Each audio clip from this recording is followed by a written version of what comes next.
theme of this week is unity. Unity is the seed. Unity is the core spark from which the entire tree, the entire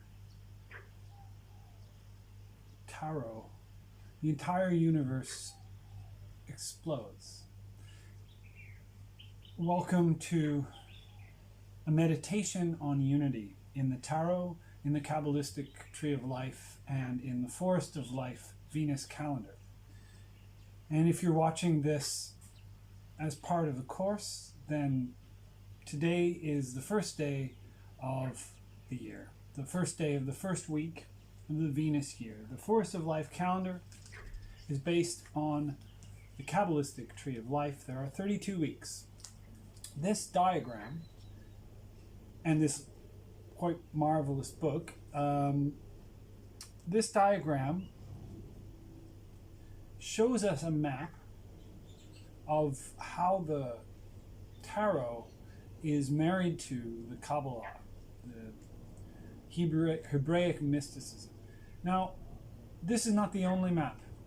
There are other maps in the Kabbalah and other kinds of trees, but in the Hermetic tradition, typically this is the diagram that's used. This is called the Kether Tree of Life, the Athanasius Kether's Tree of Life. And it shows where the entirety of the tarot fits. You have 10 spheres and you have 22 paths interconnecting them. Furthermore, it is understood that the whole Tree of Life exists in 4 worlds. The 4 worlds that it exists in are called Absoluth, Bariah, Yetzirah, and Asaya.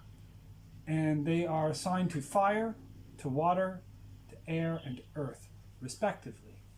What does this mean to have 4 worlds? It means there are 4 parallel planes in which we as beings operate. One is the plane of intentions, absolute, emanation, fire, or the magic wand, the ace of wands, the phallus.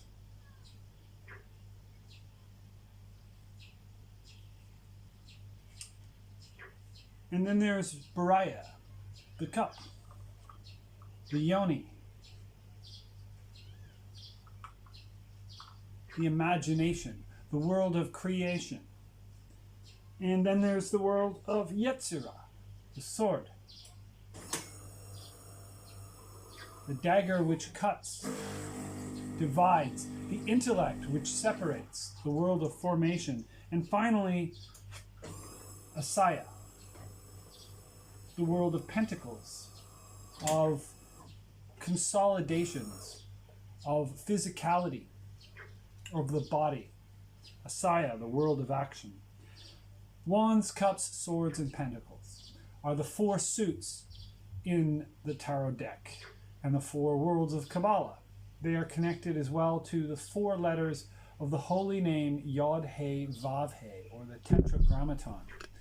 The Tetragrammaton means 4-letter word, and you'll find many early religious and spiritual traditions have a 4-letter name of God. Zeus, Odin, Yahweh.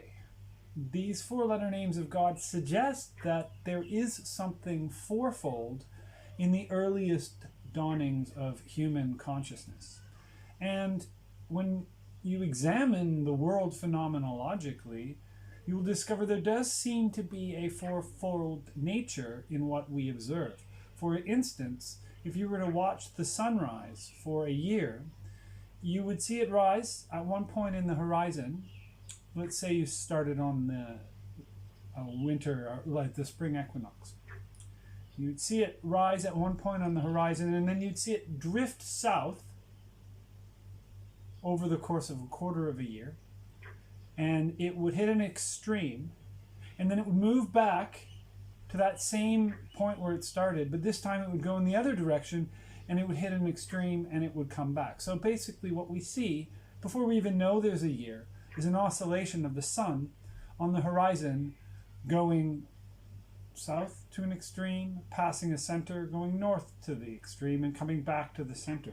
This full fourfoldness was a discovery. It was a navigational discovery. It was both time and space orienting. So if you imagine at the earliest stages of human evolution, the crystallization point, if you will, of our awareness, our self-awareness, the discovery that there is a fourfold phenomenological rhythm to the world would have had not just metaphysical but real survival advantages.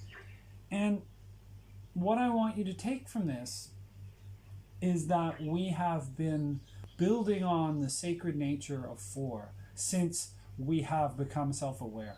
So however long ago that was, when the first cave paintings were made, when the first expressions of ourselves as somehow independent from the continuum in which we are embedded. And I want to suggest also that within this emergence, this point, this fourfold directional circle, is also implicit a fifth point. Perhaps that is the zero from which the series 0, 1, 2, 3, and 4 can be seen as extending. There are many different ways of modeling it, and although I may give you some ways of looking at it, you may easily discern that there are others equally valid. This is an exercise in associative layering.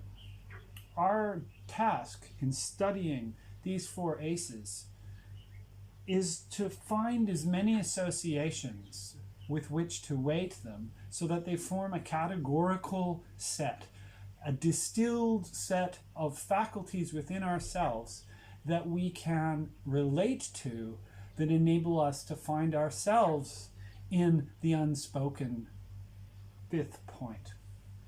And the concept of unity is a funny one, because for any given set, there is always a unity of that set that is unspoken. For example, if I'm speaking to three people, I am the tacit fourth person. If you have a set of three objects, there is a fourth object, which is the set itself. And this is actually what drives addition. But in esoteric work, numbers aren't pure quantities. They're new dimensions. So the dimension of unity, in a way, is an emergent from that which we cannot speak of. A field that cannot be described as closed in any way. So when we speak of unity, we are already one step removed from the fundamental openness that traditions like the Kabbalah or the Buddhist traditions or the Taoist traditions have identified by various names. Ein Sof, Sunyata, Tao. And yet the naming of such experiences is the crystallization of a concept of unity. And this is what is meant by the crown, Kether, the number one, the monad, the singleton, the singularity. And in the Kabbalistic diagram, this crown, similar to the crown chakra, is called Kether. And in Kether, we have these aces.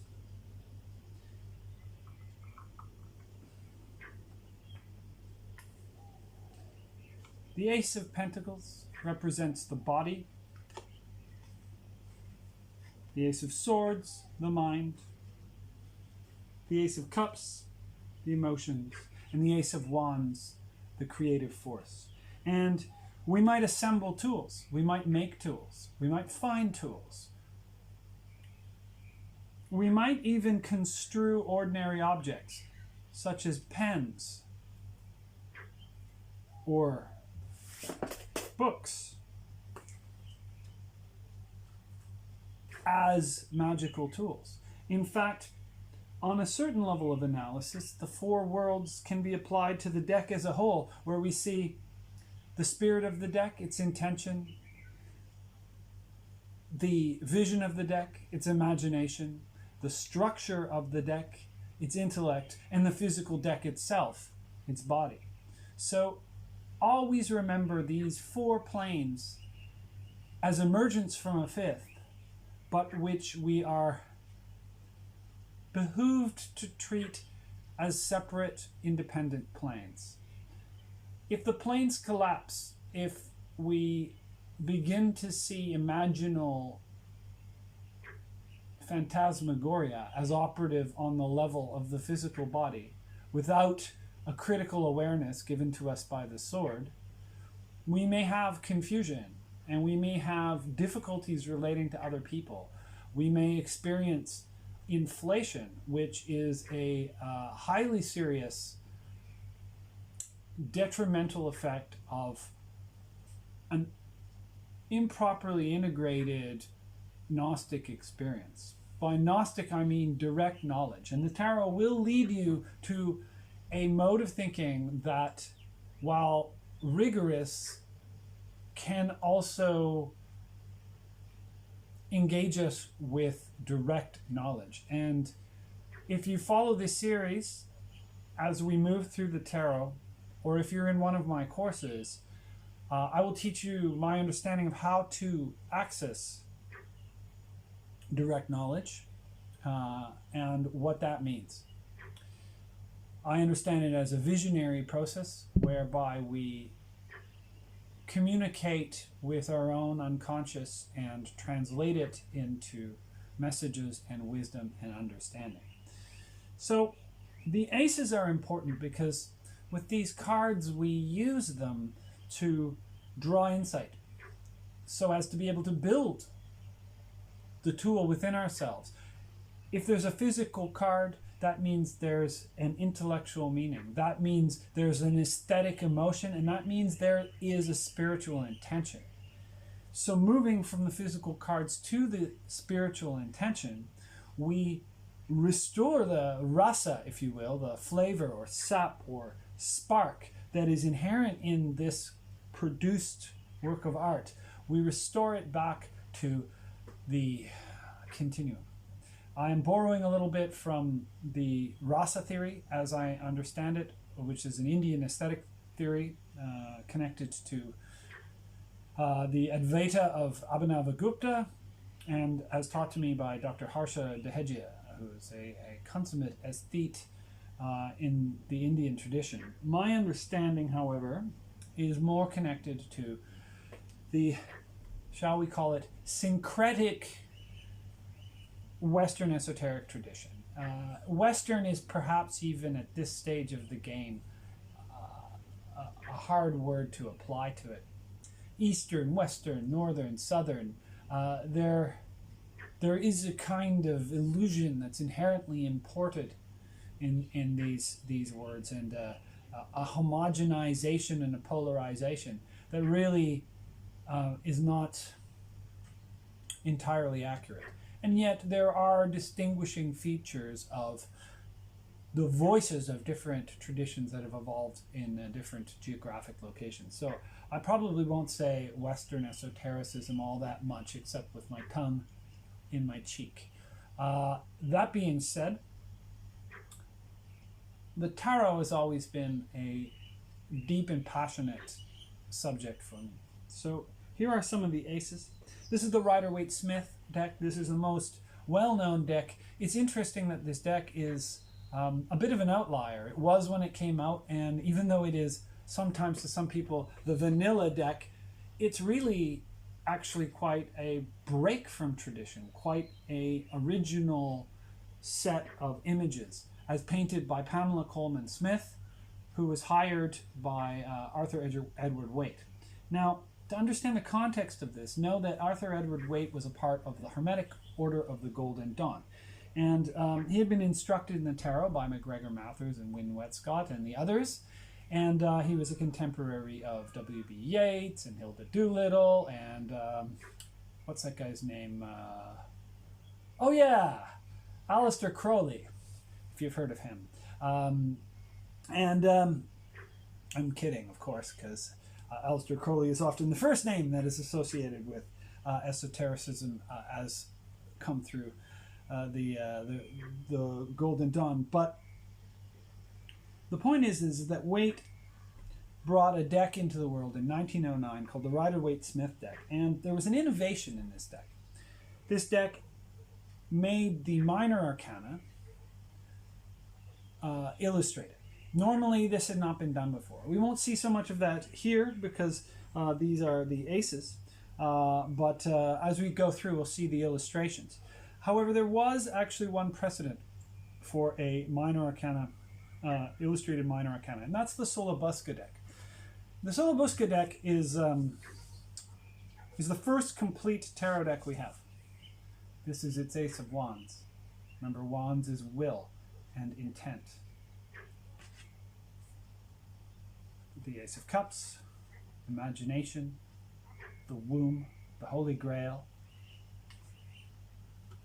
The Ace of Swords, the intellect, and the Ace of Discs, the consolidating faculty, the crystallizing nature of the body. And so this is a fully illustrated deck. All the minor arcana are illustrated. It is a weird deck. The major arcana do not follow the pattern that we're used to. The deck being, of course, it's 78 cards, 40 minors, 16 courts, 22 majors. The Solabusca is exactly that pattern, except the major arcana are very strange. So even though we'll discuss them a bit, they are their own subject. Because each tarot, even though they have the same structure, has its own unique soul. Yet some lend themselves to a universality more than others, and to a neutrality more than others. And I feel that the Rider-Waite-Smith deck, which was produced in part out of the Golden Dawn and in part in study of the Solabusca, I feel that it has a neutrality, an energetic neutrality that makes it serve very well as the kernel of this study. Other decks aren't quite as neutral. Aleister Crowley's beautiful and brilliant Thoth deck is an example of a deck that is very not neutral.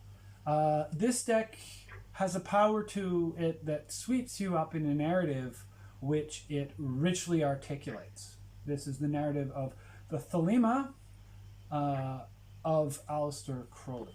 Thelema being a philosophy that came out of folk traditions, was written down by Francois Rabelais and hermeticized, it would seem, by Aleister Crowley. These are the four aces of Crowley. It's traditional often to sign the Ace of Discs. This says Megatherium, the great beast, which is Crowley's identification. And the sword says Thelema on it. And so these are images that are very rich and very beautiful. They were illustrated by Lady Frida Harris under the work of Crowley. Here we have a deck that I rather like. This is quite a modern deck, but it's quite unusual. Its system is radically different. It calls itself a continental deck. It's called the Tarot of the Holy Light. And it's very beautiful, but its system is quite radically different from the system created by the Golden Dawn. And but it's worth looking at. And you may at this point be realizing that my philosophy of tarot is to open the conversation to all of it, to recognize that it's a story that has not been finally told. There is no perfect deck. Yet all the decks together speak stories that will house themselves within our hearts. So really, where is the tarot? Is it in the cards? I would say no. I'd say and yes, of course, the tarot both fills and surrounds the cards. In a way, the tarot is an oral tradition that the cards cue.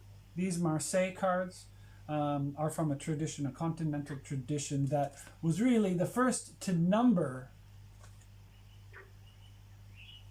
the tarots, the tarot trumps. The Marseille tradition of course, benefited from the printing press.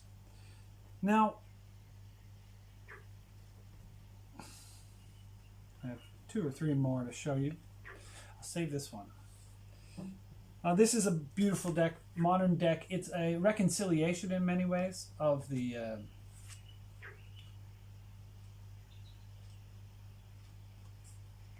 Thoth deck and the Rider-Waite-Smith deck. It's called the Hermetic deck. It's quite a nice deck. This is an example of a person who I think learned to draw so that he could illustrate a tarot, and he's done a great job at producing this kind of artifact. One analysis would be complete without the fact that this is the Ace of Discs. This is the Ace of Cups. This is the Ace of Wands. And this is the Ace of Swords. Regular playing cards are also the tarot, minus 26 cards. And then finally, and first and foremost, this is the deck that I use personally when I read, usually, because it is the earliest, most complete deck that we have. It is not totally complete. 4 cards are missing, but this Pierpont Morgan Visconti deck is a painted deck from the era of the Italian decks. And in this era, we see an awful lot of imagery that goes on to become important and some which phases out entirely. So there's a lot to be learned from these beautiful cards. And I like to use them because for me, the tarot is a plurality of different stories, an oral tradition hosting itself on a myriad of different sets of artwork, which hopefully we'll be adding to ourselves. And when I read with the Visconti Sforza, to me, even though it's quite particular and it's located in a space and time with particular people, it carries with it an ability, I think, to speak for the tarot as a whole tradition. And so I may lead with a card from this and then bring a card in from another deck. But I think that I feel there's a universality to these old decks. They're very close to the fountainhead of tarot, which isn't to say that they don't have their own spirit, but it's a spirit like a mother dragon with many, many children. It would be difficult to read, for example, the Solabusca as the Thoth, or the Rider-Waite-Smith as Marseille. But somehow the Visconti, to my mind, evokes all the tarots at once. And perhaps that's just my experience. So, in this video, I hope you've got a chance to look at some aces, think about how they express unity, purity, the essentiality, if you will, of our faculties, our intention, our imagination, our intellect, and our bodies, and how this unity composes us as a whole. Because this will be a key that will allow us to unlock all the mysteries of tarot as we walk through the paths of wisdom. And I thank you very much for joining me in this video and in this journey through time and space and memory and art. And my name is Dr. Peter Duchemin, the tarot philosopher, and I wish you well. Godspeed, and see you next time.